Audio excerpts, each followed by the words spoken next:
Hello दीदी नमस्ते। एक भजन गावे चलती है, आप सब पसंद करें, कमेंट करें जरूर।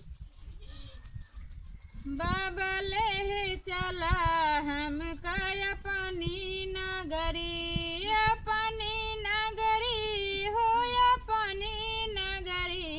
भोला ले चला हम काया पानी नगरी। बाबा ले चला हम का कैलाश नगरी।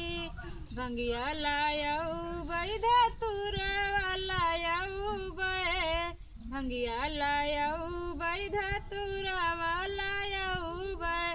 भंगी आज पिसी बैरा गड़ा सिलिया बोले, भंगी आज पिसी बैरा गड़ा सिलिया। बाबा ले चला हम काया पानी नगरी। भोला ले चला हम काया पानी नगरी। पानी नगरी हो कैलाश नगरी। बाबा ले चला हम काया पानी नगरी। अंगना बटोरे बाई डेहरी बटोरे बाई, अंगना बटोरे बाई डेहरी बटोरे बाई। और बटोर बाई कैलाश नगरी। बाबा ले चला हम काया पानी नगरी।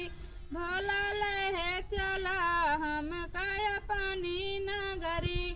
कार्तिक गणेश जी कैसी आवाज करी बे, कार्तिक गणेश जी कैसी आवाज करी बे।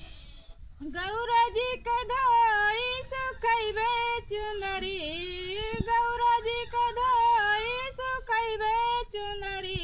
भोला ले चला हम काया पानी नगरी। बाबा ले चला हम का कैलाश नगरी।